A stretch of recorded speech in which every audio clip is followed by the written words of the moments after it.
Hello everyone, আজ তোমাদের সাথে শেয়ার করছি ফুলকপির কোরমা। উপকরণ নিয়েছি কাজু, কিশমিশ, পোস্ত আর চারমগজ আর হাফ কাপ মতন দুধ। দুধটাকে আমি উষুম গরম করে নিয়ে কিশমিশ, কাজু, পোস্ত আর চারমগজটা দুধের সাথে ভিজিয়ে রাখবো। মোটামুটি আধ ঘন্টা মতন ভিজিয়ে রাখার পরে এটা আমরা মিক্সিতে দিয়ে ভালো করে পেস্ট করে নেব। পোস্তটা দেওয়ার পরে তোমরা স্পুনের সাহায্যে ভালো করে একবার দুধের সাথে পোস্তটাকে মিশিয়ে নিও, যাতে পোস্তটা নরম হয়ে যায় এবং ব্লেন্ড হতে খুব ভালোভাবে সুবিধা হয়। এরপর আমরা কড়াইতে রিফাইন্ড অয়েল গরম করে ফুলকপিগুলো দেব, দিয়ে একটু নুন দিয়ে আমরা ভালো করে ফুলকপিগুলো হালকা করে ভেজে নেব। পরে ওই তেলেতে আমরা একটু ঘি দেব। ঘি দেওয়ার পরে আমরা ফোড়নে দেব শুকনো লঙ্কা আর গোলমরিচ।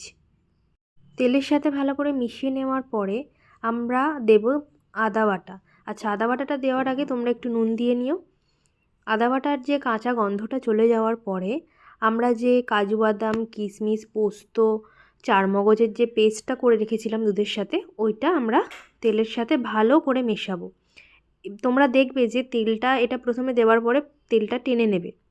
তোমরা কিন্তু ভালোভাবে মেশাতে থাকবে, কারণ কি এখানে কাজু বাদাম দেওয়া আছে, তো কড়ার নিচে লেগে যাওয়ার চান্স থাকে। সেই জন্য তোমরা ভালো করে কষিয়ে নেওয়ার পরে দেখবে একটু তেল ছেড়েছে, তখন তোমরা কাঁচা লঙ্কাটা দিয়ে ভালো করে মিশিয়ে নেবে। এরপর ফুলকপিগুলো দেবে, দিয়ে একটু চিনি দেবে, দিয়ে ফুলকপির সাথে আগে ভালোভাবে মশলাটাকে মিশিয়ে নেবে। যে পেস্টটা ছিল, যেটা কষাচ্ছিলাম, ওইটা ভালো করে মিশিয়ে নেবে। জলটা আমি এখানে কমই দিয়েছি, মোটামুটি ফুলকপিটা সিদ্ধ হওয়ার মতন। এটা হালকা হালকা একটু গ্রেভি মতন হবে। একবার ফুটে গেলে তবে আমরা নুন দেব, কারণ কি ফুলকপিটা ভাজার সময় আমি নুন দিয়েছিলাম। তোমরা বুঝে নুন দেবে। এবং এখানে আমি অ্যাড করেছি বাটার, মোটামুটি 1 চামচ মতন আমি বাটার দিয়েছি এখানে।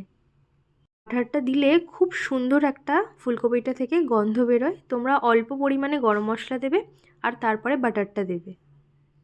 আমাদের তৈরি হয়ে গেল ফুলকপির কোরমা। এটা তোমরা লুচি, পরোটা যে কোনো কিছুর সাথে খেলে খুব ভালো লাগবে।